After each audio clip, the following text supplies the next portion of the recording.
afternoon. Welcome to the June 19th board meeting for the Board of Trustees at Johnson County Community College. I call the meeting to order. Would you join me for the Pledge of Allegiance, please? Sorry. I pledge allegiance to the flag of the United States of America and to the republic for which it stands, one nation, under God, indivisible, with liberty and justice for all. Roll call and recognition of visitors. This evening's visitors include Rhonda Powers and Mark Ferguson. Next item is the open forum. It's a section of the board agenda for members of the community to provide comments to the board. There will be one open forum period during each regularly scheduled board meeting. Comments are limited to 5 minutes unless a significant number of people plan to speak. In that instance, the chair may limit a person's comments to less than 5 minutes. In order to be recognized, individuals must register at the door at each board meeting prior to the open forum agenda item. We have no registered speakers for the open forum for tonight's board agenda, so the open forum is hereby closed. Awards and recognitions, Dr. Sopcich. Thank you, Dr. Cook. It's my pleasure to call to the podium Christina Wright. Christina is our events manager in the Carlson Center and works directly with the Volstars, who will be recognized this evening. Good evening. Lisa Christina Wright. I've worked with the Volstar program in the events manager position at the Carlson Center for a little over 3 years.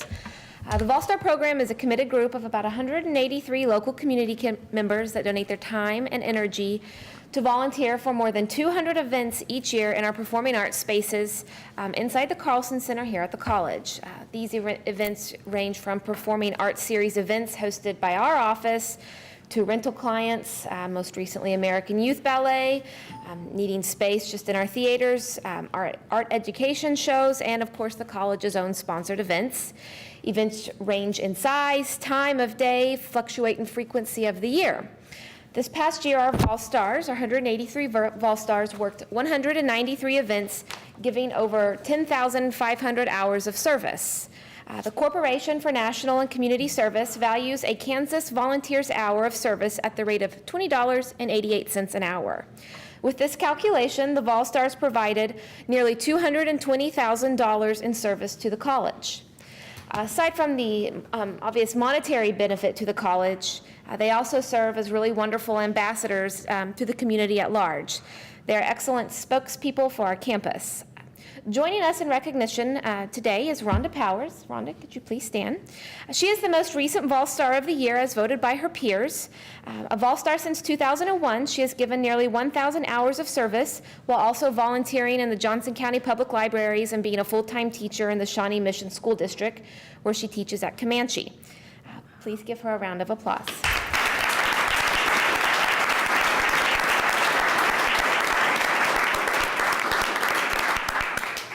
Christine, thanks you very much, and Rhonda, congratulations. I believe that you hit the key word when you said it's one thing to volunteer, that's a commitment in itself. I've had several people comment to me how friendly and welcome they are received at events at the college with our volunteers, and Rhonda, you exemplify that. So we're very, very pleased and grateful and indebted to you for the amount of not just the hours, but the how you go about doing it to make people feel welcome on this campus, and we appreciate that very much. Dr. Sopcich, do you have something? Yes, I'd like to commend the recent uniform selection.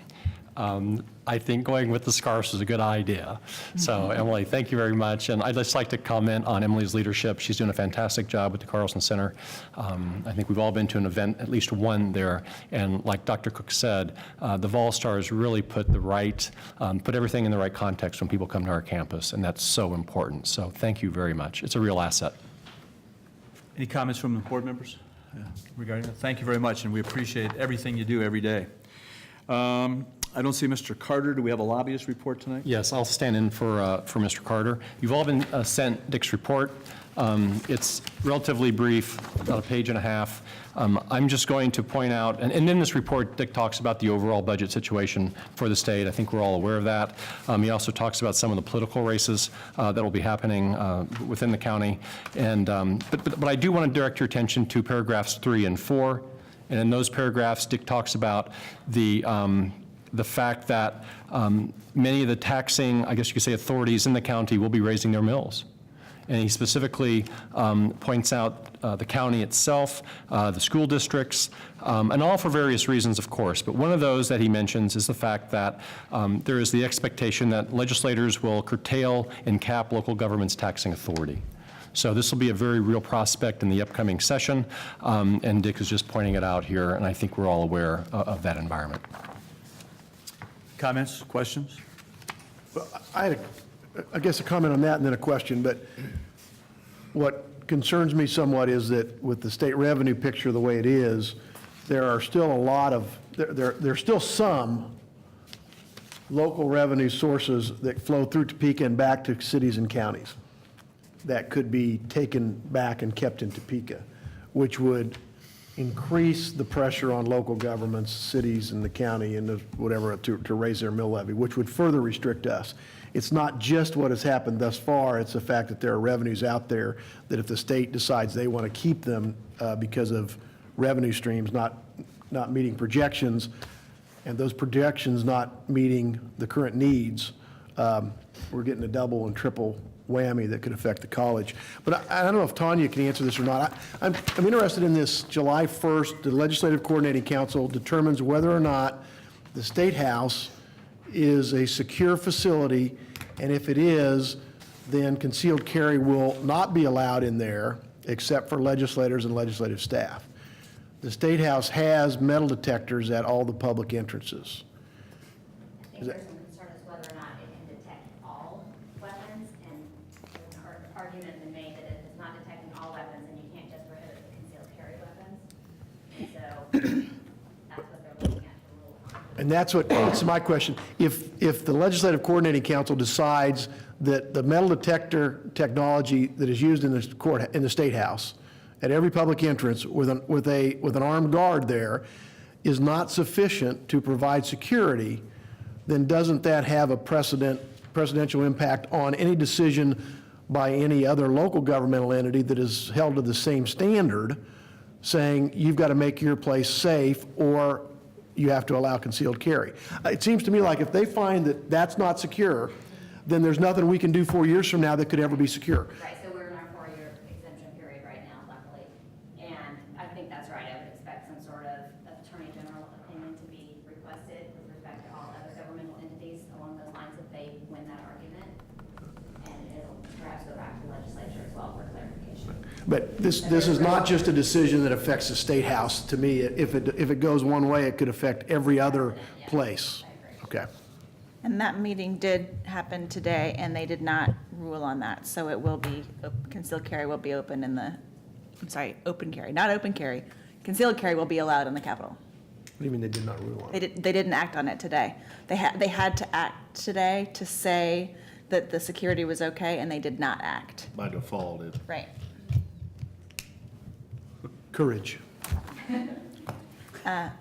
We could also add that you must register to vote by July 1 in order to vote in this year's election, and August 5th is the election.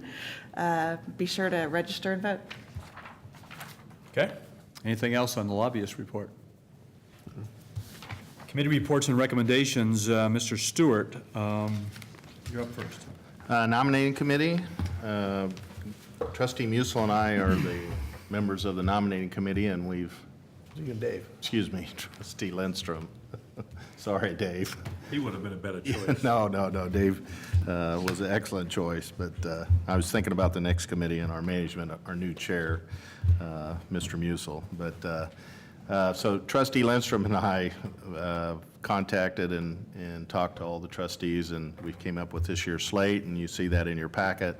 So we have chairman again for a second year, Trustee Cook. Vice Chairman, Trustee Musil. Treasurer, Trustee Lindstrom. Secretary, Trustee Sharp. The committees, the Chair of the Management Committee, Greg Musil. Dave Lindstrom and myself. Human Resources, Trustee Sharp. Trustee Drummond. Learning Quality, Trustee Cross would be the Chair, and Trustee Lindstrom. Audit Committee, Trustee Cook and Trustee Musil. That's a standard. Our Chair and Vice Chair serve on the Audit Committee. Collegial Steering, Trustee Cook and Trustee Musil. The liaisons would be the foundation, trustee Sharp and trustee Cross, KACCT, trustee Cook, and JCERT, trustee Musil. And it is a recommendation of the nominating committee that the Board of Trustees approve the 2014-2015 slate of officers, committee, and liaison assignments, and I'll make that motion. We have a motion. Is there a second? Second. Any discussion? Any discussion? All in favor signify by saying aye. Aye. Opposed? Motion carries. So those will go into effect with our July meeting. Correct. So, and I guess, have you had your KCCT meeting? Are you the chair-elect, the We president? did have the meeting, and we did elect officers. We'll report on that in the Oh, okay, KCCC. I'm jumping. The answer down is there. affirmative. Okay, good. That's very good. So, When the crown is presented through the door. yeah, that's right. Hence the phone. Very good. That concludes the nominating committee report. You want me to move on? Management Committee, Trustee Stewart. As my last report, as a chairman of the management committee, because now, next month, trustee Musil will be chairman, we have a number of items to present. And we met on Wednesday, June 4th. You have the minutes and the supporting documentation in your packet beginning on page 2 through page 35. And as it was the last meeting of the fiscal year, we had a very full agenda, and there are 11 recommendations this month. The first, kind of a routine, we have to designate our official newspaper. We are attempting to get legislation that doesn't require us to do this anymore and would allow us to post online and serve that, but we still have to establish an official newspaper for the college, and we have to publish a number of legal notices, I guess at least 50 times a year in the district. So it is a recommendation of the Management Committee that the Board of Trustees accept the recommendation of the college administration to designate the Legal Record, the Shawnee Dispatch, and Trice County News as official newspapers of the college, and that publication constitutes legal notice on behalf of the Board of Trustees, and I'll make that motion. We have a motion. Is there a second? Second. Any discussion? Any discussion? All in favor signify by saying aye. Aye. Opposed? Motion carries. Next item, Julie Haas reported that each year the college sponsors selected community events that help the college maintain strong community relations and take advantage of advertising opportunities associated with those events. And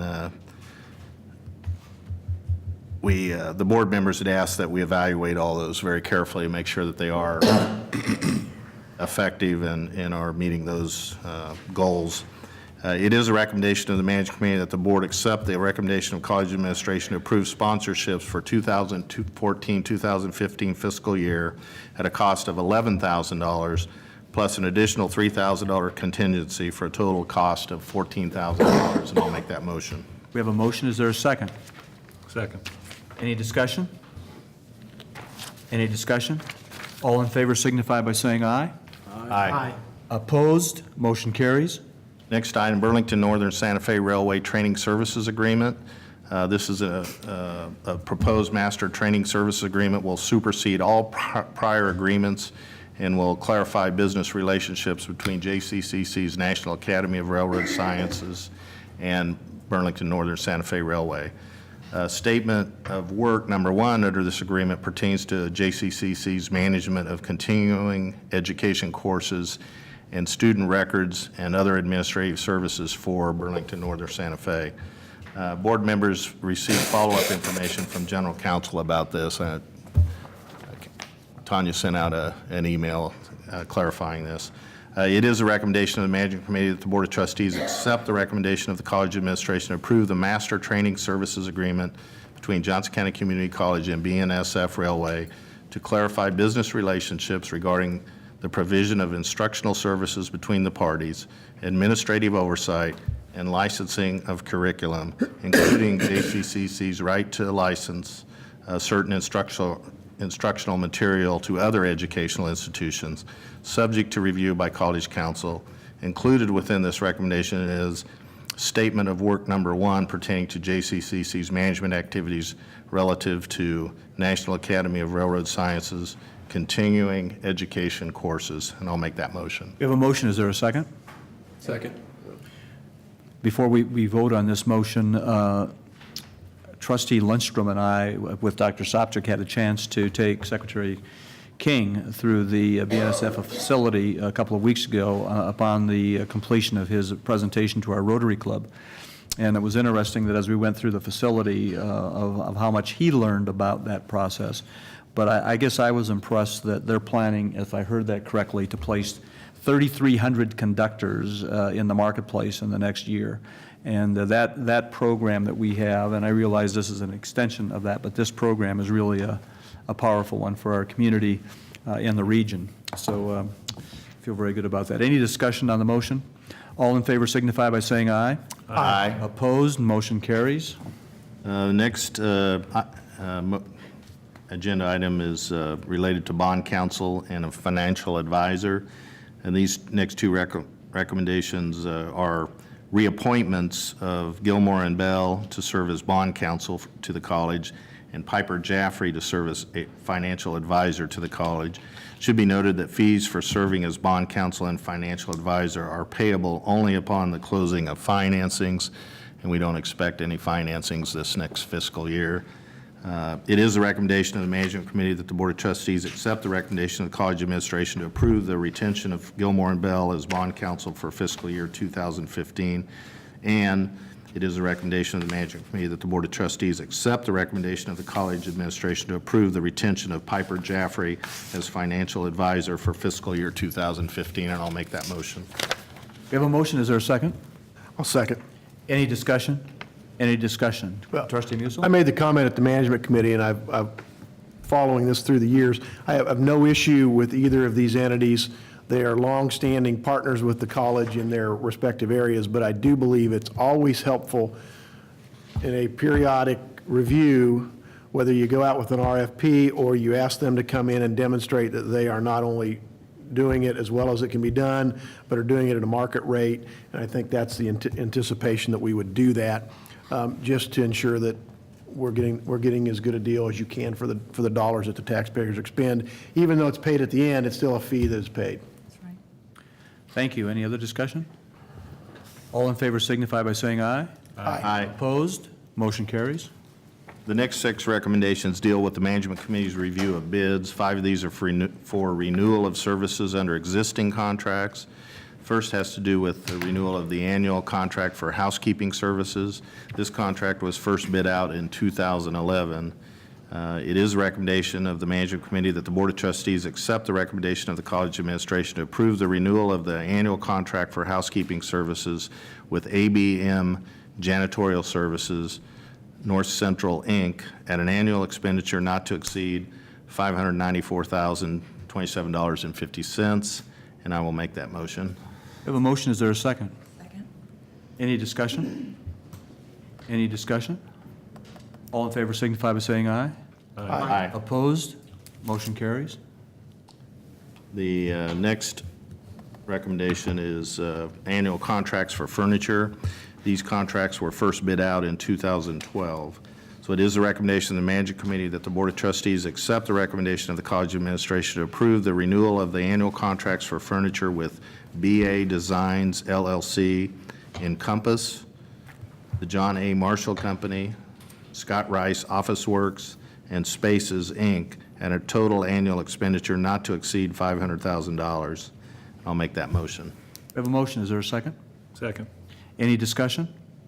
All in favor signify by saying aye. Aye. Opposed? Motion carries.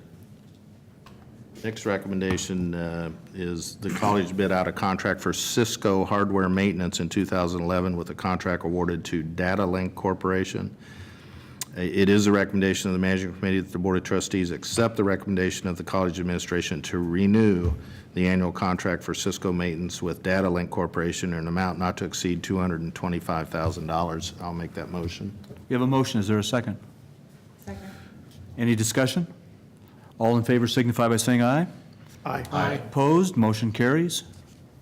The next item is, in May 2011, the Board of Trustees approved the establishment of an annual contract with Pepsi Beverages Company with the option to renew for 4 additional years in 1-year increments. It is the recommendation of the Management Committee that the Board of Trustees accept the recommendation of the College Administration to approve the renewal of the annual contract for beverages with Pepsi Beverages Company at an annual expenditure not to exceed $250,000. I'll make that motion. We have a motion. Is there a second? Second. Any discussion? You know, this one is, we sell the Pepsi, so, you know, we're expending the money, but we recover the money through the sales, through the vending machines, at least the majority of it, so. And this is a selfless act by trustee Stewart to make this motion because he is a Coke product fan. That's true. So, Thank you for recognizing that. Sometimes you have to make sacrifices for the benefit of the college. That's right. Any discussion? All in favor signify by saying aye. Aye. Opposed? Motion carries. In 2013, the Board of Trustees approved the establishment of a contract for NetApp hardware and services. And it is the recommendation of the Management Committee that the Board of Trustees accept that recommendation of the College Administration to renew the annual contract for NetApp hardware and services with DataLink Corporation, the amount not to exceed $329,000. And I will make that motion. We have a motion. Is there a second? Second. Any discussion? I think, Denise, could you just tell us a little bit about NetApp and what they do for the college? Sure. This particular contract is for 3 different products that all work together. And this is a local Overland Park company, and they've always been able to beat out everyone else. So you have to have experience in 3 products, and not all companies have that.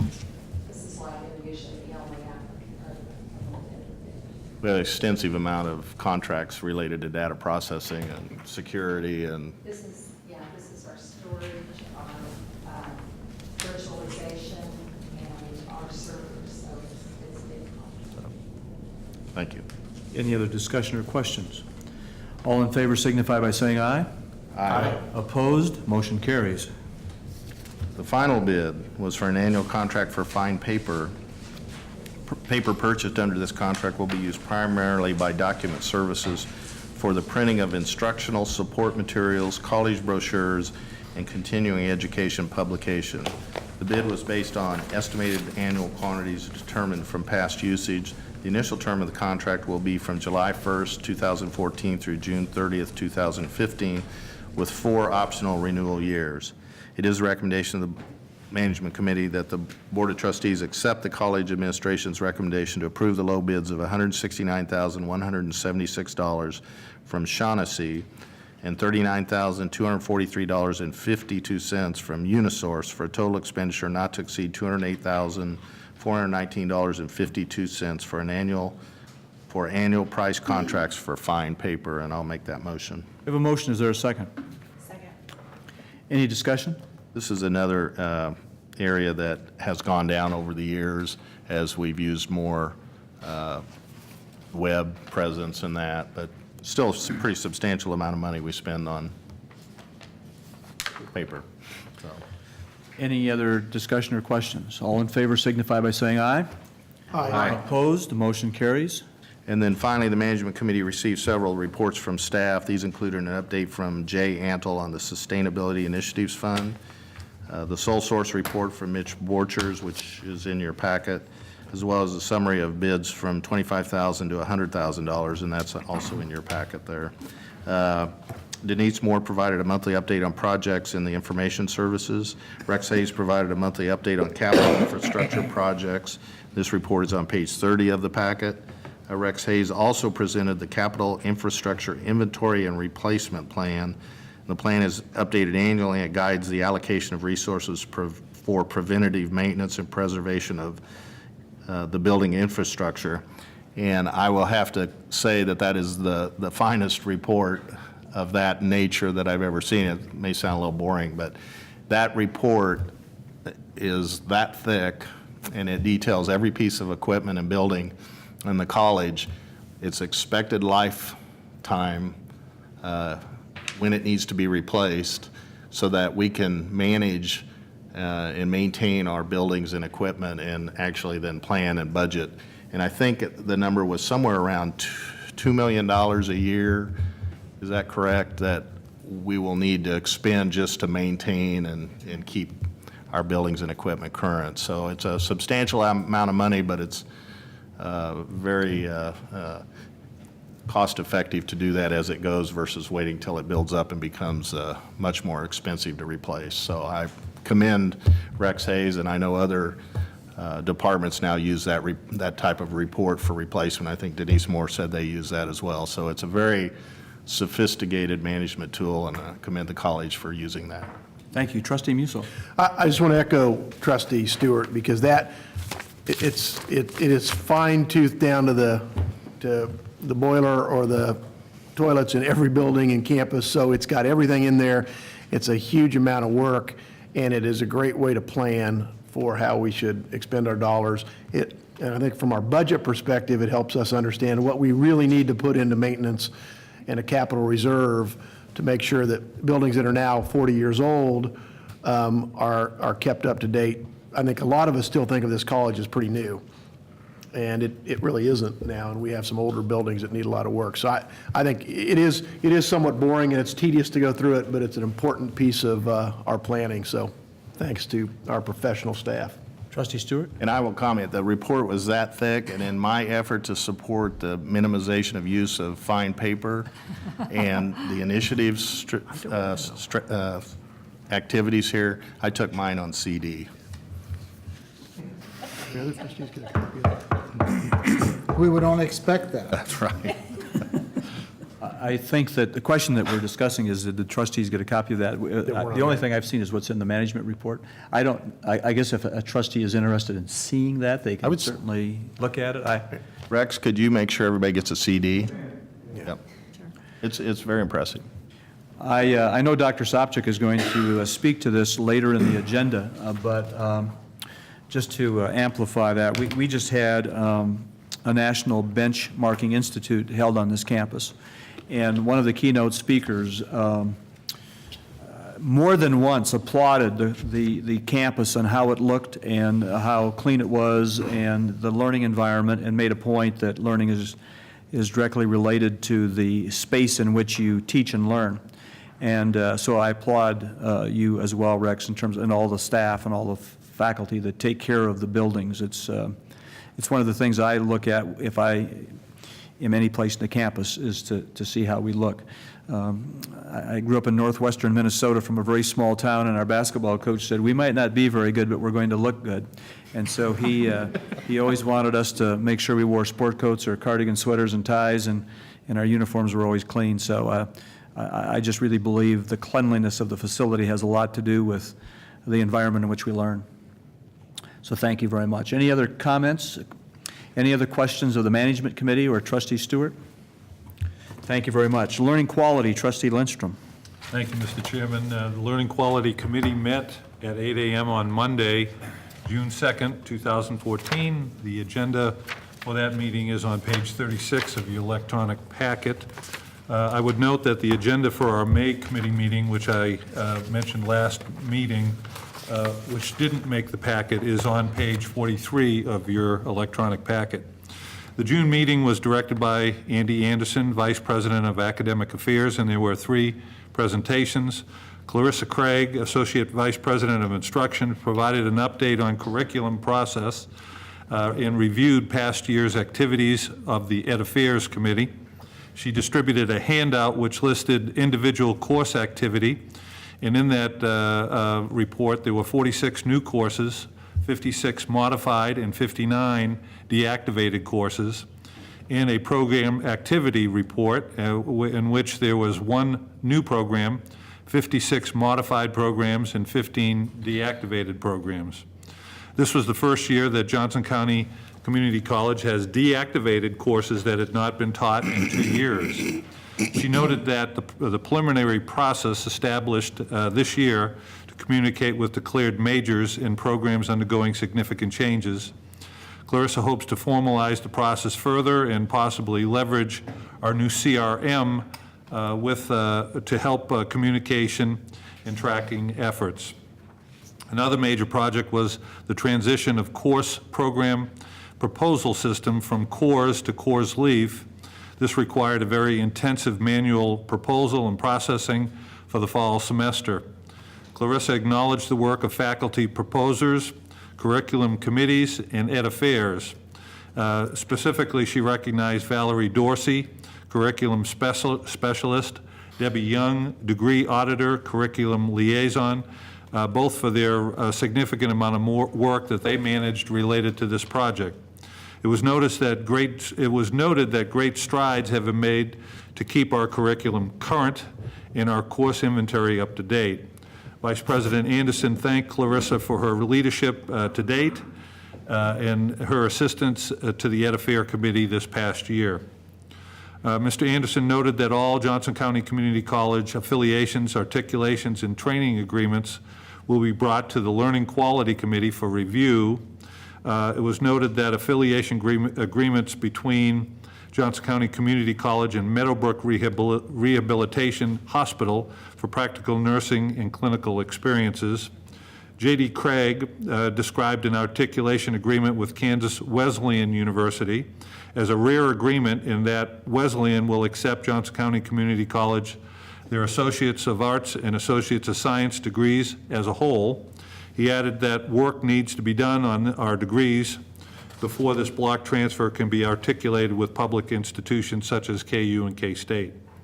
J.D. Craig also shared news on a possible partnership between Johnson County Community College and KU Edwards campus, which would allow students to complete one application to jointly be admitted and enrolled in both institutions.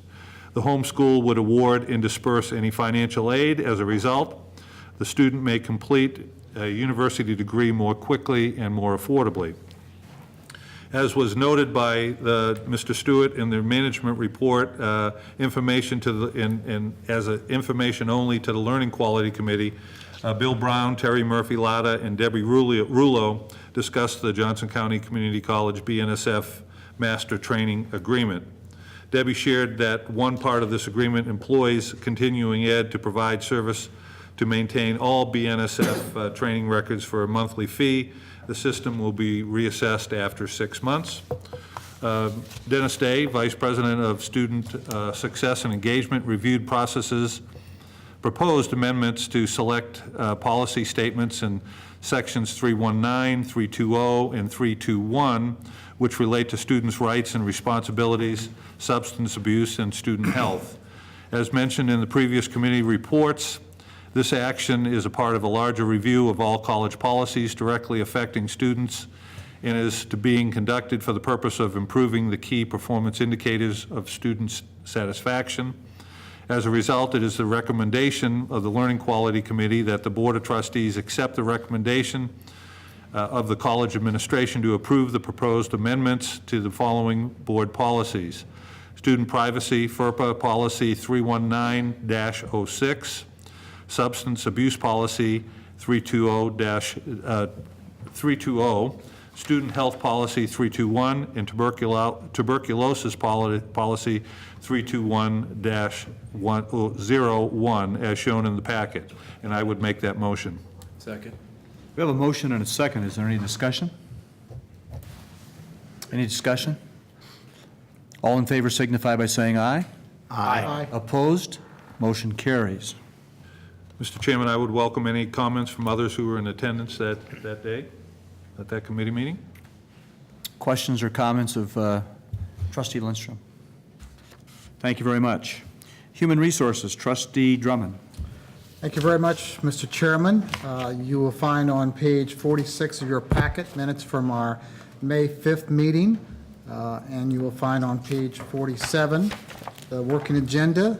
You will not find minutes from the June meeting because we did not have a June meeting. It was not necessary. So that ends my report.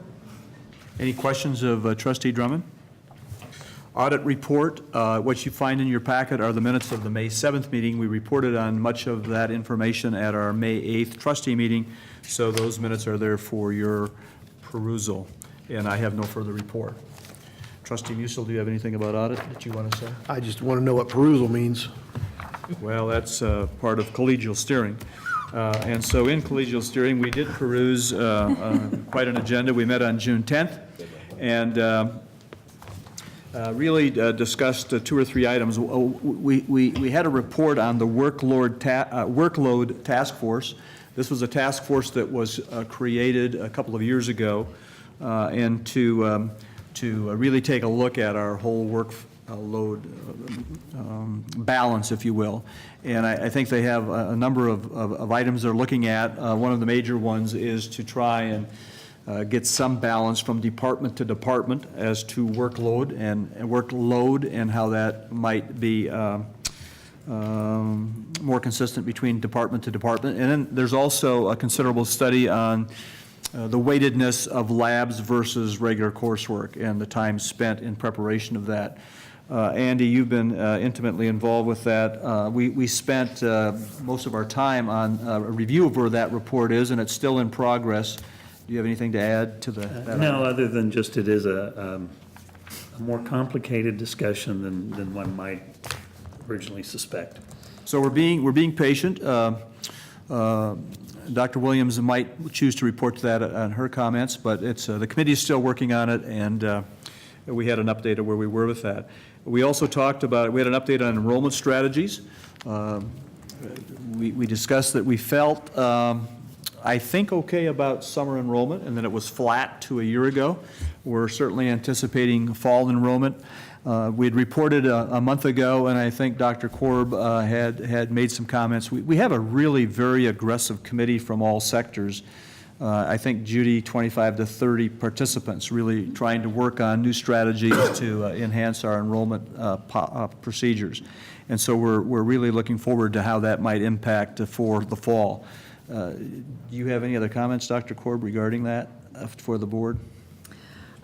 Well, I was going to comment a little bit on this in lightning round, so this is my comment. Dr. Cook's preempting our lightning round. Okay. We can wait. We can wait. Well, our enrollment is actually up in credit hours by 0.8. So when that's compared with head count, what it tells us is that our students are taking more classes. So we have more people that are taking full loads, or at least more classes. But so we thought it was really encouraging that it was up. And I do have a little bit more about what we're doing as far as some strategies, but I'll talk about that in a little bit. The other item we discussed in the final minutes of our meeting, and those meetings go by rather quickly, so it's really been kind of interesting that the time comes and goes so fast. But we did spend the last few minutes talking about the parade brigade, and the concept is, should Johnson County Community College and trustees and others that may want to join them with certain appropriate costuming dress be in parades around the county during the summertime to promote Johnson County Community College. And we're particularly interested in trustees who have colorful wigs or hair that they wear in certain pictures, that they might lead that parade brigade. But that is still under study, and you're looking at me more seriously than I think you should be looking at me. But in any event, that was a topic that we had some fun with. I'll be happy to entertain any questions you might have for the Collegial Steering Committee. Just a comment, I trust that there's a long study that takes place on this before decision. There will probably be a 5-year study on the parade brigade, so. You get us a copy of that report so we can peruse it. Pictures would be nice. We're going to pass a sign-up sheet around so you can all sign up for the 4th. Yeah. I think it'd probably start and stop right there. Trustee Musil. Well, I missed collegial steering because I was moving my daughter to Indianapolis, so I don't know how much of this is tongue-in-cheek, but the parade brigade was my idea, I think. But I'm very serious about it, so if there's anybody here that wants to seriously discuss it at the next collegial steering or whatever, if it hasn't been discussed seriously, I think we're missing an opportunity to get out in front of people about this college. And parades are typically, you see lots of political candidates and others, but if we could, all it takes is a pickup truck with Johnson County Community College on the side and a few people handing out some brochures and passing out candy, and you leave a good impression about Johnson County Community College and remind them that we're here. Because too many people take this college for granted in this county, and I'm trying to find some way to get out in front of them on a personal basis. So I will be walking in a parade someday with the Johnson County Community College shirt on. If I'm the only one, so be it. Well, Trustee Musil, any item we have on collegial steering is serious, and we did get serious about that topic. We even discussed the elements of a good parade. Dr. Sopcich and I had a chance to visit about that for 12 hours on our way to and from Garden City. And It's a beautiful drive. confined to an automobile. And so we talked about the music that we might play, the unit that we might have, the flags, the banners, the clothing we might wear. And so we have taken that very seriously. So I do appreciate the idea, and I agree with you. I think that too many people take the college for granted, and we need to promote and market. Some of the leading companies in the country tell you every day that you ought to purchase their product, and we can do a better job of that as well. Any other questions about collegial steering or the parade brigade? Trustee Sharp. I have a couple of folks who would love some volunteers if you'd like to practice walking a parade on July 4th at 10 a.m. It's nice and cool and comfortable, and I'll give you a free T-shirt. Seriously, the parade idea is it's a great idea. But we do need to kind of identify some key opportunities, and we'll probably look at those starting next spring. That'll give everybody a chance to plan and kind of figure out exactly how we go about this. So that's what we're talking about right now. Next item, Treasurer's Report. Trustee Lindstrom. Thank you, Mr. Chairman. I'm pleased to present the Treasury's report for the month ending April 30th, 2014, which can be found on pages 51 through 61. Briefly, here are a few highlights. If you'll note, on page 52 is the general fund summary. There you will note that revenues are ahead of last year and expenditures are below the prior year spending. Our ending cash balance is up approximately $2 million compared to the same time last year. As of April 30th, 83.3% of the fiscal year has expired. Although ad valorem shows that only 62.3% of revenues are in, we receive ad valorem revenue in 2 large payments, with the final one coming in June. This will be reflected in the June Treasurer's report. As of April 30th, we had a book balance of $76.6 million, with $16.4 million in outstanding encumbrances, leaving us with an unencumbered balance of $60.1 million. Expenditures in the primary operating fund are within approved budgetary limits, and therefore it is a recommendation of the college administration that the Board of Trustees approve the Treasurer's report for the month ending April 30th, 2014, subject to audit, and I would make that motion. We have a motion. Is there a second? Second. I appreciate Trustee Lindstrom pointing out the ad valorem. I was a little concerned about that, and it was a good reminder to know that we'll get a major payment before year end in that regard, and also to compliment the staff on your comment about revenues are up a little bit, expenditures have held flat or are below where we were a year ago. And I know we've made some serious reductions, but it's all in the purpose of making sure that our financial stability is solid. And I really appreciate the report. Are there any questions? Are there any questions of Trustee Lindstrom on the Treasurer's report? Any discussion? We have a motion and a second. All in favor signify by saying aye. Aye. Opposed? Motion carries. Monthly report to the board. Dr. Sopcich. You all received earlier the monthly report to the board, and it's about 28 pages. There's some outstanding information in there, and I hope you had the time to look at that. I'll be talking about some of those points later, but for the immediate time, we're going to refer to Judy, Barbara, and Andy, and they're going to do some lightning round topics. Go ahead, Judy. Just a couple of additional things on enrollment and some of the strategies that we're using to try to make sure that we're touching base with students and encouraging as many as we can to enroll for fall. And some of the things that we had identified, one was that we were going to call students or have faculty members call students that had indicated an interest in specific program areas. Student Services area has been forwarding those names to the different departments, and those calls are being made. We don't have a great system yet for tracking, exactly what happens with those, but the initial calls are being made. In addition to that, we are proactively calling students who have filled out applications but have not followed through for enrollment, and we have a large number of those, and so we're proactively calling them, trying to see if there's anything that we can do to assist them. We have another program that has recently gone into effect, which has to do with what we're calling student success advocates. Those are frontline staff that are contacts face-to-face, personal contacts with students when they make a connection to the college, and they'll help them walk through just the steps of enrolling and connect them with the right people, and they're a name and a person for them to connect with. And we're really hoping that those relationships will continue after just the initial enrollment, but if a student needs something later on, that they would know that person and they would come back and they would help be able to connect them to someone, even after they've been here for a while. One other thing we are doing that is different is an orientation that is a face-to-face orientation. We sent out invitations, and students are enrolling in that. And so we'll see how that goes, but it's something that we haven't done in the past, and so it's a new initiative, and we'll see how many students we get in and how that translates into actual enrollments. Good. Thank you. Barbara. Thank you. I wanted to highlight a business improvement related to disposal of surplus property. For many years, the college held an annual on-campus auction of surplus property each fall.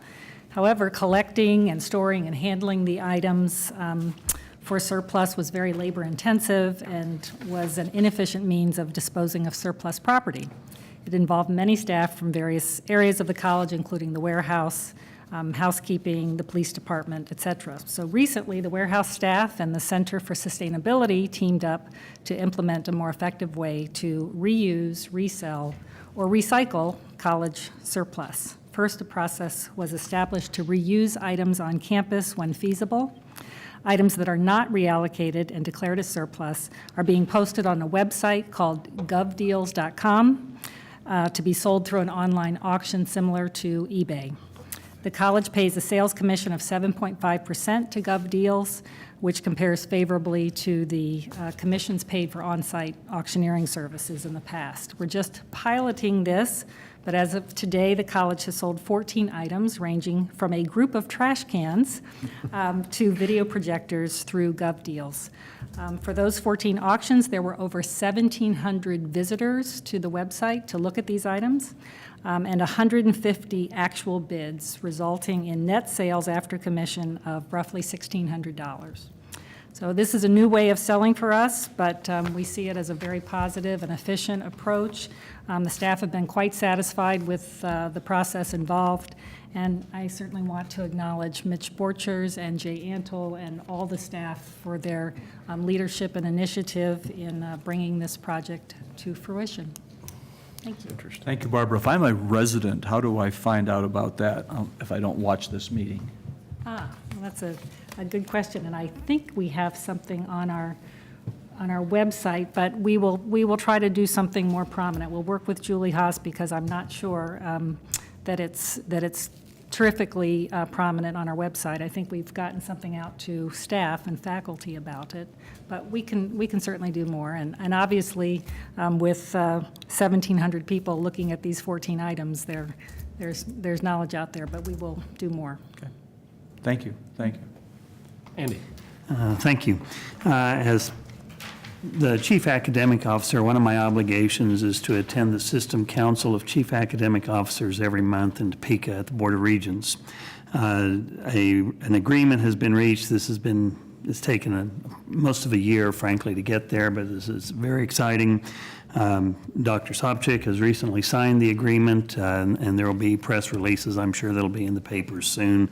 The statement, the opening statement in this agreement reads, recognizing reverse transfer as an important element of a seamless educational system, Kansas State Universities, community colleges, technical colleges, Washburn University, and Washburn Institute of Technology agree to work together to develop a process to assist students to complete coursework for and attain all certificates and degrees for which they are eligible. It's not a very thrilling, not nearly as thrilling as some of my poetry, but what that statement reveals and describes is a process that will enable our students who transfer from Johnson County with a number of credit hours and go to places as the University of Kansas and K-State, to have the hours that they take with them recognized by the universities who will be transferring back to us the credits that our students earn at their institution. So that in effect, a student who has most of a degree completed will have coursework returned back to us, and we will be able to offer them the Associate of Arts degree or the appropriate certificate for which they've completed much of their work here. In fact, when this statement was being worked on, it was shared with me today that within a student's first semester, or I'm sorry, I'm reading the wrong line here. One of our students who is working in Topeka at the Board of Regents office saw this document in work, and the student said, "I was 1 credit short of receiving my associate's degree when I transferred from Johnson County Community College to Washburn University." As a recent graduate, in fact, as this was all being discussed today, the academic officer at Washburn assured me that I would have a phone call tomorrow with the recognizing the work that student has completed, and I'll be able to contact her, and we can at least offer her Associate of Arts degree, which has been basically completed here on our campus.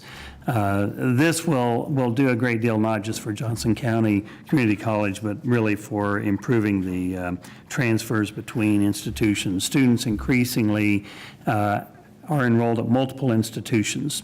Many of our College Now students that are in high schools will go directly from the high school to the University of Kansas. We may not see them much actually on this campus, but this will enable us to get credit for the work that we've contributed to. So it's a huge an accomplishment. I'm excited. It's taken, as I say, probably a year to really work through this, and to have this document signed and recognized is really very exciting.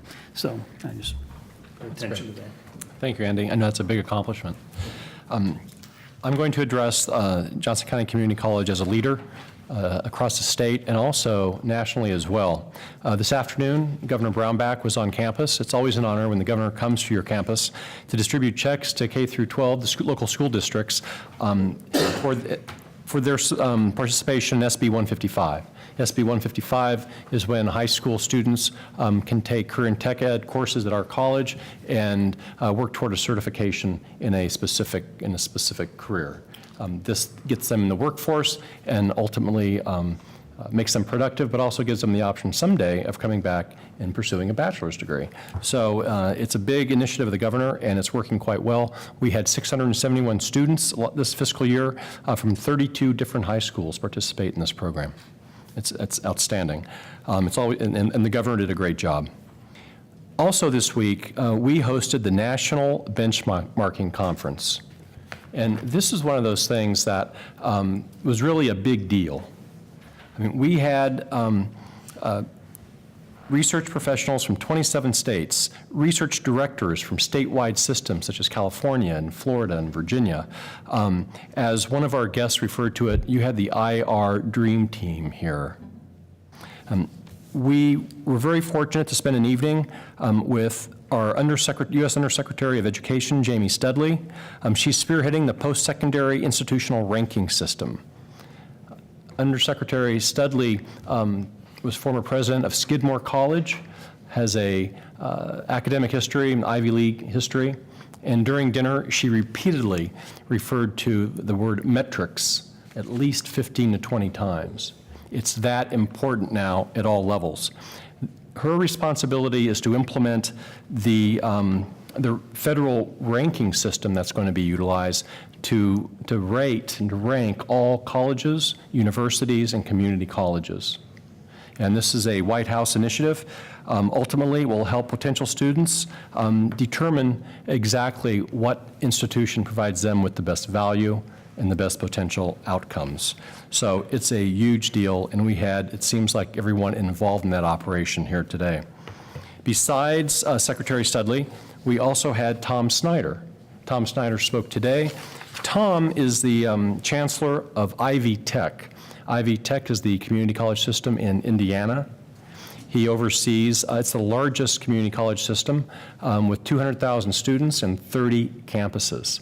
What makes Mr. Snyder unique, and notice I use the term Mr., that his previous position was as chairman and CEO of Delco Remy, which is General Motors' battery division. He took that organization from a $500 million business to a $1.3 billion business, had 6,000 employees. He's an engineer by trade, coming out of GM's engineering school, and to say that he's into data is an understatement. He is a data junkie. But he's done incredible things at Ivy Tech. He's doubled their enrollment. He's implemented all kinds of standards for efficiency and productivity. It's really fascinating sitting across from him and talking numbers, as we were able to do last evening and earlier today in my office. Other people here, and this is all the work of Patrick Russell Allison. Tom Bailey, who's the director of the Community College Research Center, Columbia University, probably the most influential community college researcher in the country. He was appointed by Arnie Duncan, who's the Secretary of Education, to chair the Committee of Measures on Student Success. And so he's developed recommendations for community colleges to comply with the completion rate disclosure requirements under the Higher Education Opportunity Act. Also, Tom Angelo, who has really produced a seminal work in student outcome assessment. He's a PhD from Harvard. He's consulted on assessment in 17 countries and, of course, in all of the 50 states. So this was the quality of participants we had in this conference. Trustee Cook, Trustee Cross were in attendance, and it was absolutely an exciting experience.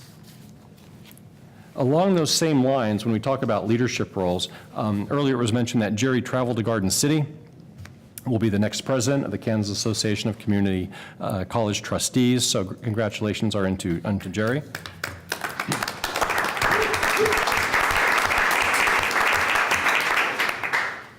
We were all looking forward to his leadership in that organization. But, you know, not as important, but certainly not to be overlooked, was the fact that Jerry and I were on the winning golf team. This marks the third consecutive year when our college, as representatives, were on that winning team. With all due respect to the previous trustees who participated in that, I think we have a dynasty going. So, now, another thing I wanted to point out, Dr. Korb mentioned the efforts for enrollment, and when you look through this report, you can see some fascinating initiatives that people are doing. For example, the theater department hosted 125 high school students from Gardner Edgerton, Paola, and Shawnee Mission North high schools. The career pathways, Janine Naglick traveled to Baldwin City and Shawnee Mission South for visits. She visited the following schools 3 times from late April to early May: Shawnee Mission North, Shawnee Mission Northwest, Shawnee Mission West. While there, she visited with over 750 students. She traveled to Lawrence and Free States high schools for meeting with the counselors there, spoke with 10 counselors about our college and career pathways. She attended the Olathe Advanced Technical Center award ceremony on April 30th. That's just one example.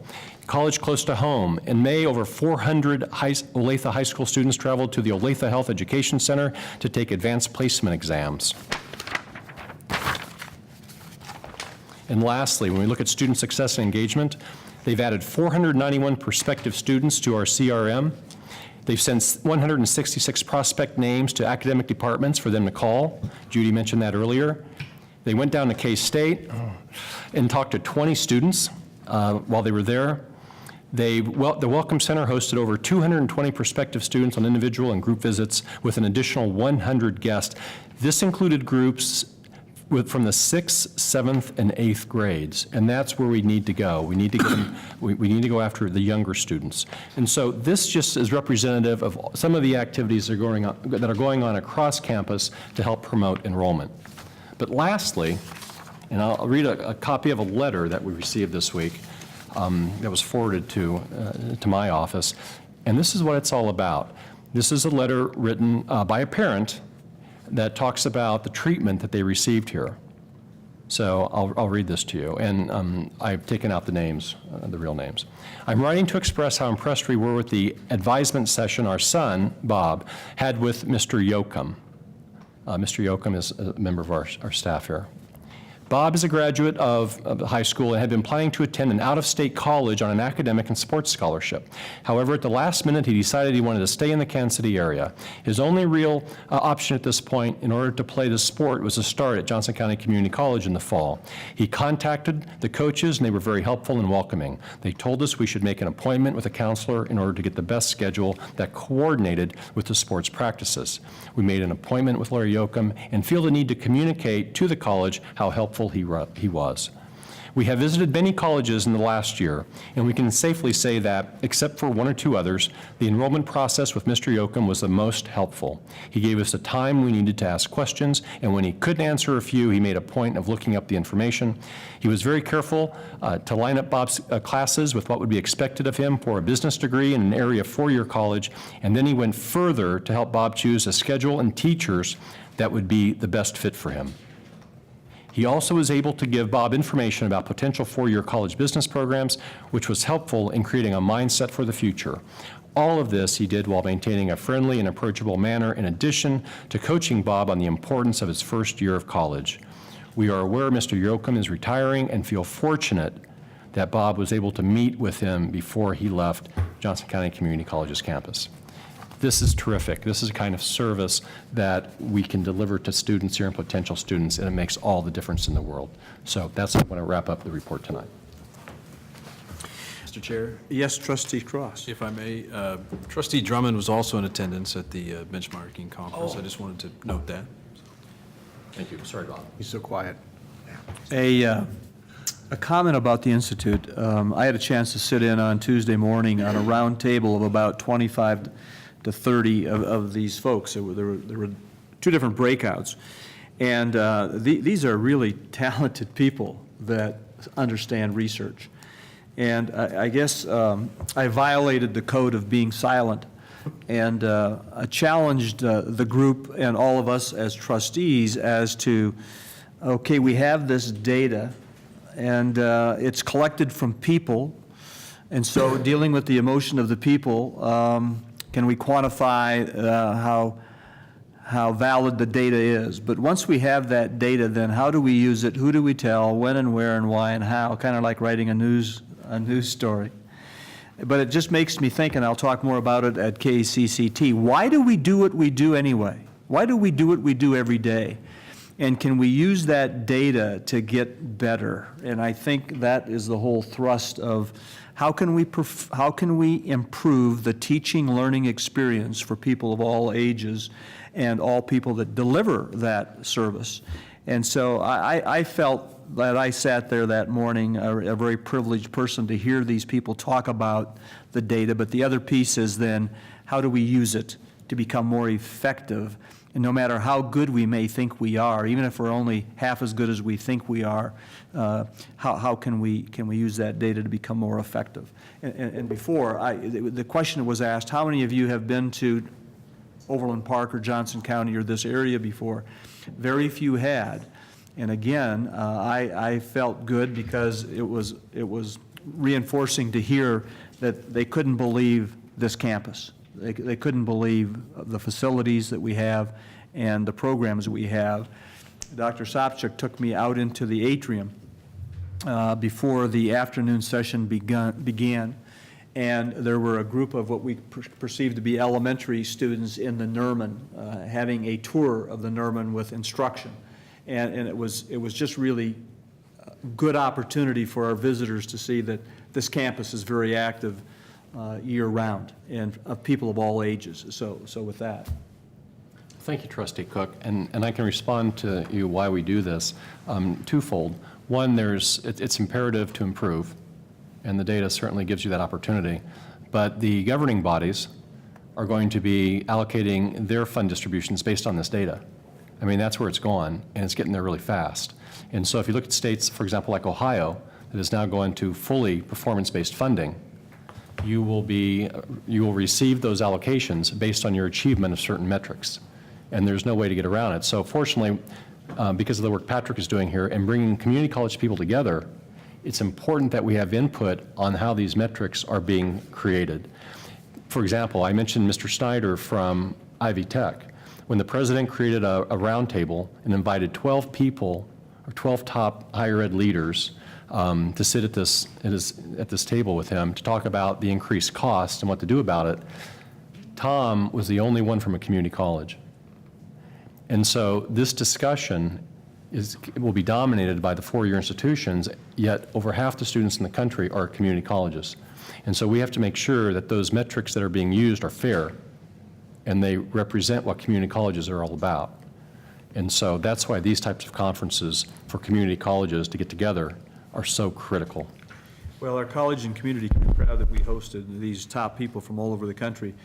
Dr. Korb, you gave a terrific welcome to that afternoon session and talked about the percent of students that are community college students and represented by all of those colleges. And so I hope, don't ever take lightly our role as a trustee and the role that we play with assisting this college become even better than we think it is. Trustee Cross? Yes, Mr. Chair, and thank you. And I appreciate you raising this issue and discussing it further, because at lunch, I sat with a group of fine professionals that discussed at length about the need, and I'm new to this, so I just want to raise the issue for everyone else here, the need really for perhaps two separate systems to measure community colleges and universities. And obviously I'm biased, I think, sitting on this board, but I think that would be appropriate to have two different sets of metrics to measure those respective institutions. So I wanted to raise that and really just comment here tonight on it, but also commend the college and everyone who participated in it for putting on such a fine conference. So thank you. Thank you. Trustee Musil. Well, I like all this, but I'd have to admit it makes me a little nervous to think that there is this top-down approach and there's one community college representative on a 12-person board that's going to set standards for us. Because I appreciate the fact that we've set some metrics for ourselves, and we've tried to do that against some peer community colleges. And to do a general standard and set of performance measures for community colleges all over the country, we know how different we are from all other 18 colleges in Kansas. So I assume we have the same differentiation between the other 3,000 community colleges in the country, let alone the four-year colleges. Look at all the four-year colleges in Kansas and how different they are.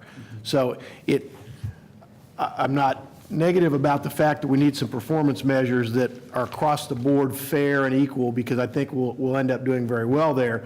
But if you pick the wrong ones, and that's how you're picking winners and losers, and it's coming from Washington, D.C., I'm not as comfortable about it as I'd like to be. So I appreciate the fact that we have some way, and Patrick is the kind of guy that will make sure we get as much input as possible, but I'm also a little nervous about how that will end up, and the politics of it, and because there are lots of examples through history, not just this administration, but previous ones, where certain geographic, political, intellectual areas get benefited because of who is setting the standards, and that's my cloudy forecast. Your point is well received. In fact, that received considerable discussion in this round table I sat in from state to state, and even within our own state we have differences. And so you're not in any different position than all of the people in that room were, and are concerned about that top-down one shoe fits all. But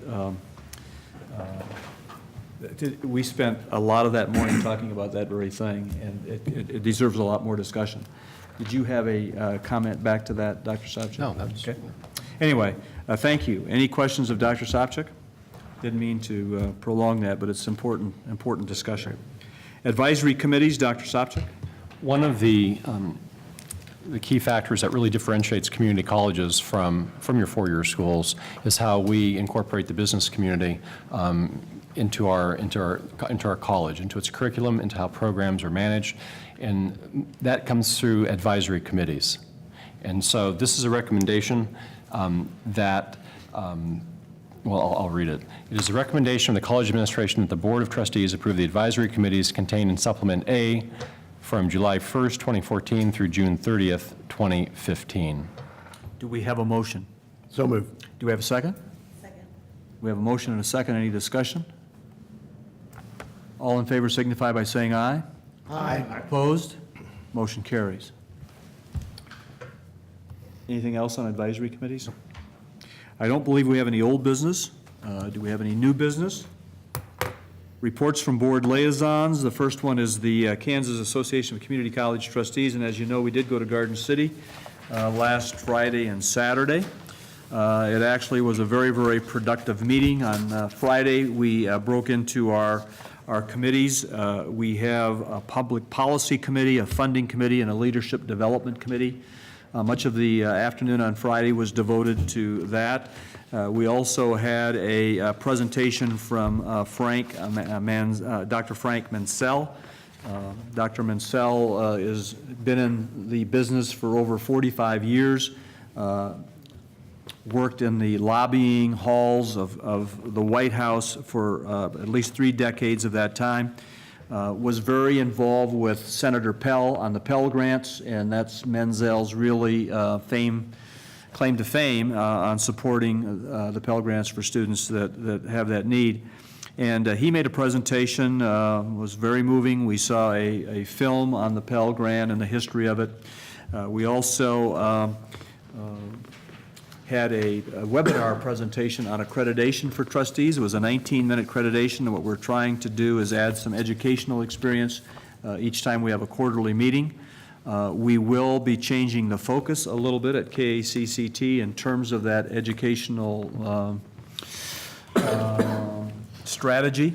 We have a committee working on leadership development for administrators, actually for department heads, deans, people who are aspiring to become either a vice president or a president of a community college. I think the number was given that in the next 10 years, 70% of the presidents in colleges across the country will be reaching retirement. So we're trying to deal in Kansas of how, with our 19 community colleges, how we might provide an opportunity that would be aligned with master's degree programs and doctor's degree programs offered by four-year schools, of how we might align a special program in Kansas to motivate, encourage, recruit people that want to aspire to be a vice president or president. We also have a line tracking for trustees, and I've been kind of taking the lead on that. We've come up with about 9 areas that we think are important for trustees to have some awareness of. We're toying with a perception indicator. And so in these 9 areas, if somebody is interested in running for trustee of a community college, we'd like to provide them with this perception indicator, if you will, and we will have some definite things. For example, one that's very common is the financial management accounting principles for community college trustees. And we'd have maybe 3 or 4 subtopics of finance for the community college. What we hear from around the state is once a trustee gets elected and after a year or so say, oh, I had no idea of the scope that a trustee needs to be aware of to effectively provide leadership to the college. And I think all the presidents, Joe, would say that as good as they may or may not be, their effectiveness is directly related to the relationship and the leadership they have from the trustees.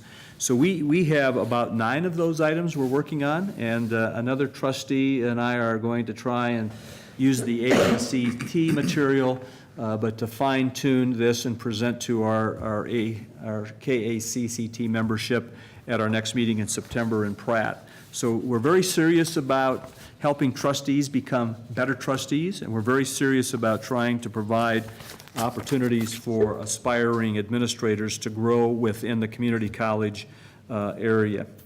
Michelle Ham from Pratt Community College gave a nice presentation on Pratt Community College, and it's back to Trustee Musil's comment about are we going to be ranked on some kind of either national or in this case statewide kind of indicator.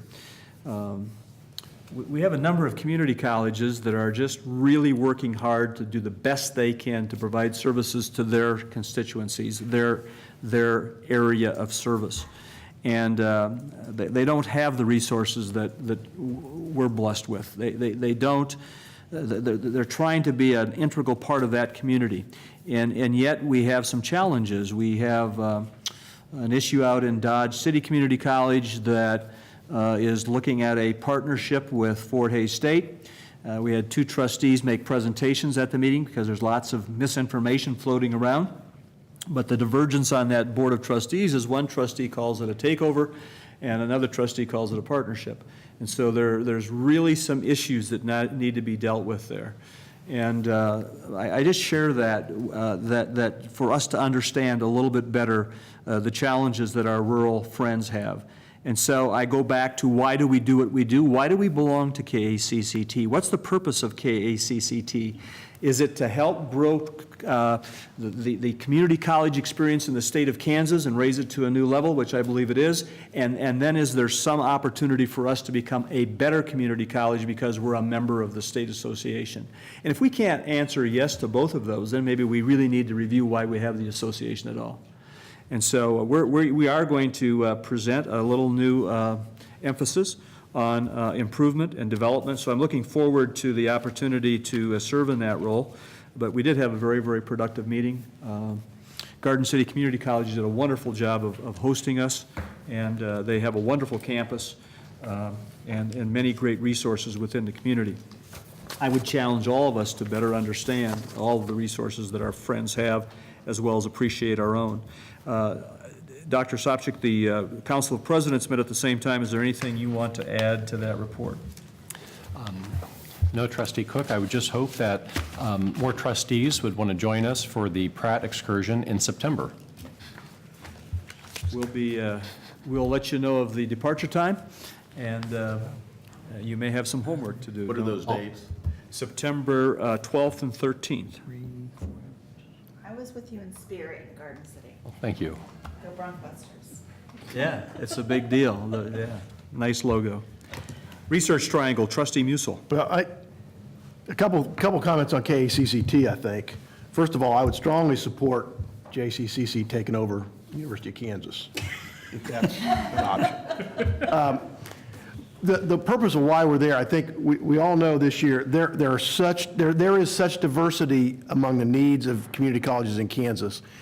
And like every statewide organization, some of those needs that the other colleges have are contrary to or adverse to or detrimental to Johnson County, and we saw some of that this year. And I'm very hopeful that with Dr. Cook as president of that organization or chairman of that board, that we will be able to manage those so that as an organization, the steps it takes are beneficial to all community colleges and don't in any way intentionally or unintentionally divide us as haves or have-nots or beneficiaries, givers, takers. And I think that's important because it is a significant investment that we make in KACCT based on enrollment. And of course, our enrollment is the largest in the state by far. So I think we need to continue to monitor that. It is important, I think, that we work with other community colleges and we have a statewide presence when we go to the legislature and speak to the senators and legislators. But we also have to recognize that some of the initiatives there have been detrimental to Johnson County community colleges while they might benefit other colleges. And they might say the same thing about us, and that's why the communication and the partnership effort, I think, is still valuable. And I appreciate the fact that Jerry takes the time to travel to these meetings because it is a huge time commitment. So if you want to respond to that, and then I'll. No, I think that's well said. That's why I hope you can join us in Pratt, and then you can join the discussions that I always have in the funding committee about the implementation of a statewide mill levy to support community colleges across the state. That always seems to be number one on the agenda, and it's consistent. And so there will come a time when community colleges will advocate for that, and we will be put in a situation like we were in 1999 when it was a 18-to-1 vote. And so that's why we need to be sensitive to the direction of this organization, and I look forward to Trustee Cook's leadership as he tries to focus it on bigger and better things that could help us all improve our performance. Well, it's interesting, whether it's discussion on this campus, whether it's discussion in our organization, whether it's discussion in our homes, usually the discussion comes down to, if I only had more money, I could do more. If I only had more money, I could do better. And while that funding, of course, is important, sometimes it gets in the way of what we can do to become more effective in the meantime. And so if there weren't any more dollars, how can we become better advocates for what we do? And on the trustee leadership program, what we're attempting to do is have the chair of each college and a second person In our case, the chair and the delegate are one and the same, but I'll be tapping one of you to be a second person from Johnson County Community College with the idea that if we have 2 from every college and we have 38 advocates around the state that can understand and buy into what we think an effective trustee is, and then to help promote that within our areas, our regions of the community colleges, for all trustees and trustees who are thinking about running for the position, I think we can make some headway and not become parochial in saying that I just have to defend my boundaries, and if I can't do that, I'm not being effective. Anyway, probably enough for that. Research Triangle has not met. The monthly sales tax receipts that I get reported on are up over last year, not dramatically, but are up. You guys, we've reported on how much this raises each year for the three entities, and that's continuing. Our next meeting will be sometime in September. If I may, at this point, I want to promote something and thank Emily Behrman and Julie Haas, and I know Tanya's gotten involved a little bit, but somebody came up with a great idea of showing the U.S. games in international competition that are now being held in Brazil because you can't say the words. Earthly chalice. Because that's trademark, but no. We're showing those at Yardley Hall. So there was a decent turnout for the first game past Monday. We have another game Sunday evening, and then against Portugal, and then a game next Thursday against Germany. I think it's a great way to showcase the college and utilize taxpayer facilities and open them up to the public and give people a great place to watch it. Everybody promotes the Power and Light District. That is not a good place if you don't want to stand, if you don't want to be yelled at, if you don't want beer spilled on you, if you have children. I think we're giving people a great opportunity to come to the college, and so I want to thank them for it. It takes more effort than just opening the doors and turning on the TV. Yesterday, we received an email from the Travel Channel where they listed the top 10 bars to watch the World Cup. I was trying to think of a better word to use on the campus rather than a bar, but there were places like Dallas, Texas, New York, Chicago, Boston, Seattle, Los Angeles, Las Vegas, I think San Diego. But the number 7 in the top 10, the 7th best place to watch the World Cup games was the football bar in Overland Park, Kansas.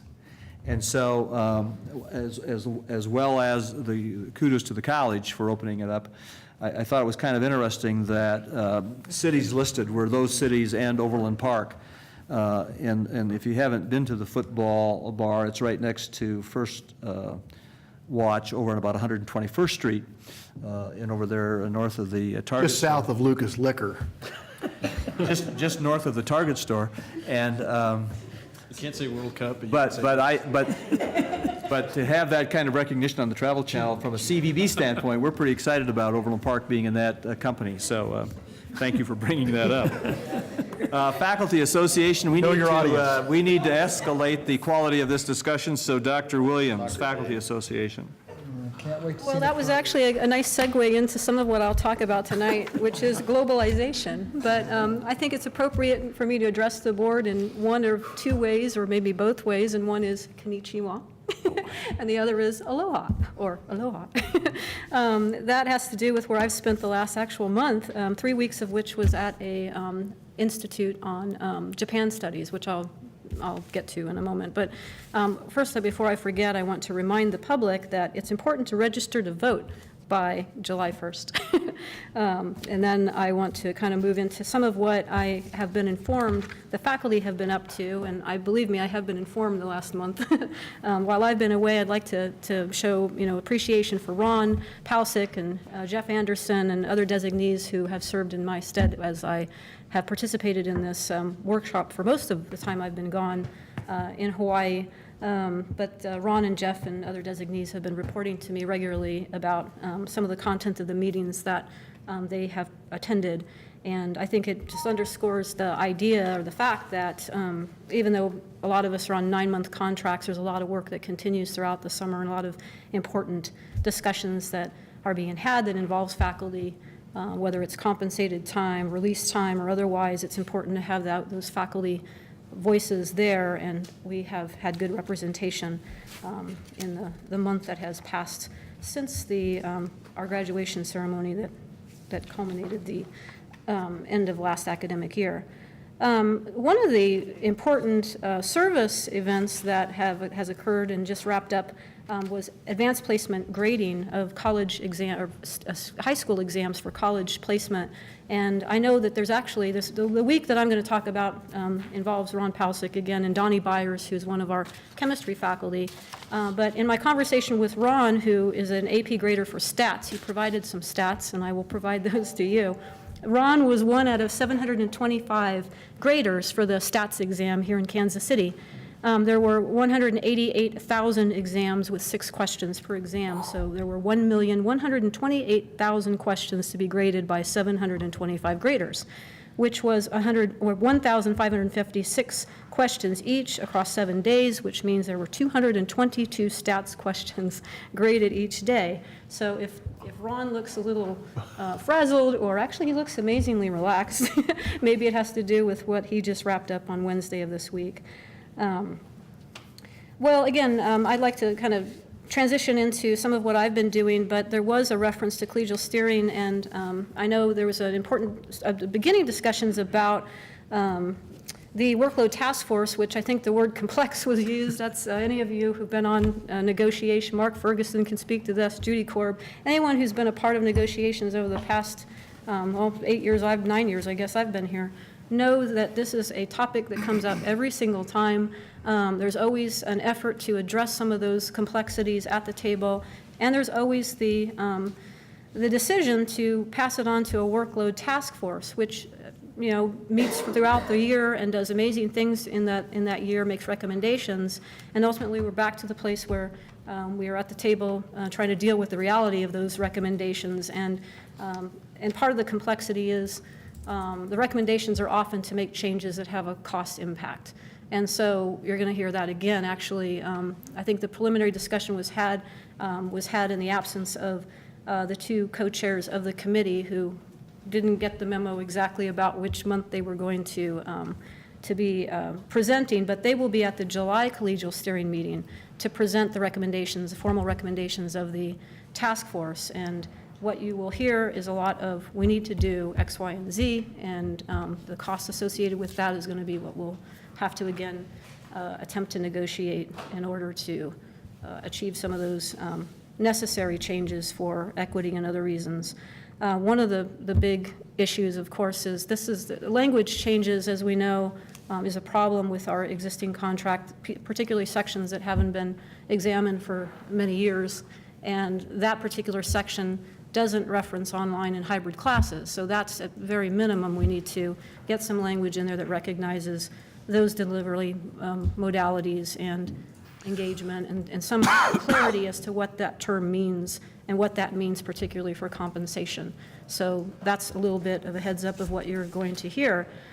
So we have actually as a faculty association, formed our negotiation team, and Tanya and a few of us have talked about possibly, in anticipation of the formal negotiations, working with language changes so that when we get to the negotiation effort, maybe there'll be large sections that we can just agree to, like a consent agenda, that we can make more progress over some of those aspects that are necessarily, language corrections that need to be made, just update kinds of things, and not forego the opportunity to make those big gains because we get lost in the battle, if you will, over the typical things like salary benefits and the issues that of the day that will take our time and energy.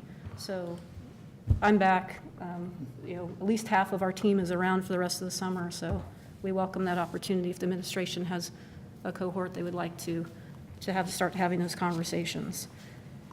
So back to globalization. I spent, again, 3 weeks in Hawaii as part of a workshop, and it was on Japan studies. If you just do a search on the JCC website, you'll find, and this was not news to me, and it was actually something that the coordinators of the workshop were very pleased to hear, and a lot of my colleagues, there were 11 of us that represented colleges and universities throughout the United States, that we are way ahead of the game in terms of what we do as an institution in terms of international education. And so what I'd like to do is, provide a shout out to Carolyn Cadell, who is a, retired director of in our international education program, but also Tom Patterson, who's continued that good work. If you do a search, you'll see a page that's dedicated to global and international studies. If you scan down there, I actually counted up the list of courses, prefixes, that we have 51, and there actually should be 52, because we just recently approved a new course on global studies just this past semester, but a broad array of courses that are general global and international survey courses, some that focus particularly on East Asia, Middle East, Africa, South Asia, and so on. So this institution really is a leader in terms of the curriculum aspect of international education. And so I pulled up some information because I just became really immersed in this experience at the workshop on Japan, and thought, again, in answer to some of the rhetorical questions that were asked by the trustees tonight, what can we do, how can we improve? Well, one thing we certainly can do is continue this momentum and prioritize not only educational opportunities for students, but also for faculty. And I'll just read something from some literature that was provided to us at the workshop. And just this one piece, I think, says it all. An understanding of diverse ways of knowing and seeing will assist curriculum planners clarify the purpose of education reforms and their relevance to local as well as global issues. The 21st century has become the century of information, technology, migration, and immigration. We are in an era where we cannot live in isolation, nor can we claim or aim to shelter our students in spaces where they will only be exposed to their own culture, knowledge, and traditions. So that's to the point in terms of what we can do in terms of curriculum reform, but it goes on to talk about what we can do to ready the faculty member in order to get them prepared to actually meet some of these global challenges in the educational realm, but obviously impacted by economy, commerce, environment, and so on. So I say, we should definitely continue to champion the work of the international education program and all of the ways that the college supports those efforts, but also continue to support faculty travel to these opportunities internationally or even within the United States to provide information that we can infuse into the curriculum. So, I saw Julie, often I'm contacted for web stories. I might be contacting you because I just have tons of ideas about what can be done with the information that I was exposed to, and I think it should be out there, and students and faculty should be aware of these opportunities. Thank you. Any questions of the trustees? Trustee Musil. Maybe Dennis may speak to this too, but we have 52 courses that have an international flavor, and we have lots of students on campus from all over the world. Right. And we see them a lot in our student senate, and we see them in our student achievement lunches. What I'm wondering is how much interaction do they get with the rest of the students who grew up in the Johnson County bubble? I mean, outside of a classroom, do we take advantage of the diversity that's there from all over the world? And are there things we can do better with that? Because Mike, I was in a meeting conversation this week, and part of the problem we have is in the Hispanic community, they tend to stay within their community, and the Islamic community, they tend to stay in the community. This is adults, and in the East Asia, and we need to make sure we're cross-pollinating among those, and if we can do that on campus, that's part of the educational experience. Absolutely. Beyond the course. So I just don't know what we have, and maybe I can have a conversation with you two later, but sure. The more we can do with that, because if you meet somebody, if a Kansas farm boy meets somebody from Thailand and gets becomes friends with them, I'm going to learn a lot more about that and appreciate it more probably than just if I try to get an A in the class. So that's what I'd be interested in doing, because we have the assets on campus in the form of. We certainly do, and we have a lot of. And I discovered this when we were expected to give a wrap-up presentation of after they invested this time in us, what we were going to do with the information. And I had one of the more thorough presentations, because we have a Japan, an annual Japan festival. We have an international education club. We are one of 20 regional sites for Asian studies, and we have this relationship with the East-West Center in Hawaii to promote Asian studies in the curriculum. So I went down the list, and for me, it's easier than some of my fellow participants who didn't have the infrastructure in place.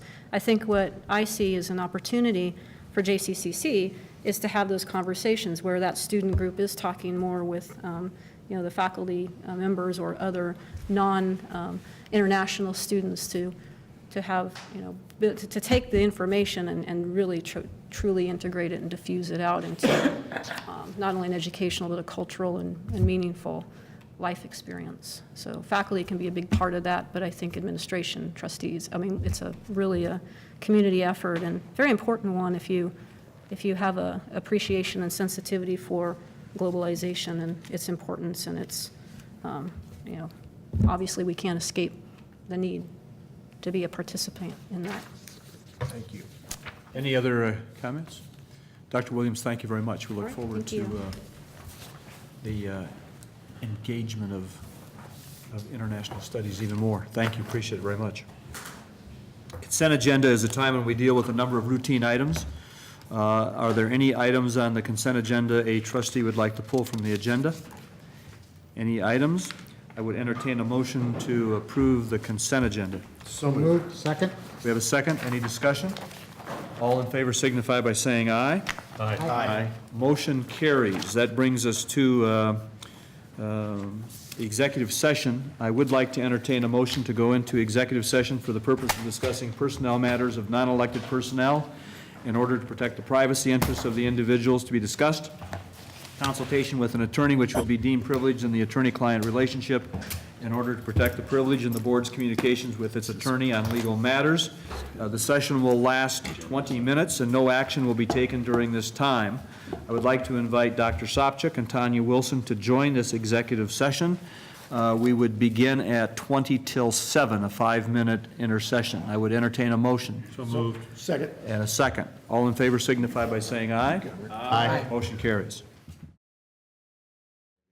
We have returned from executive session. Usurp it. No action was taken. We had considerable dialogue and discussion during the executive session, and out of that executive session, it is my privilege to bring forward a motion to reissue a 3-year contract between Johnson County Community College and Dr. Joe Sopcich to employ Dr. Sopcich as the president of Johnson County Community College for the 3-year period. I will ask for a motion to approve such. So moved. Is there a second? Second. Any discussion? So based on our discussion, we'll reissue a 3-year contract to Dr. Sopcich dated effective July 1.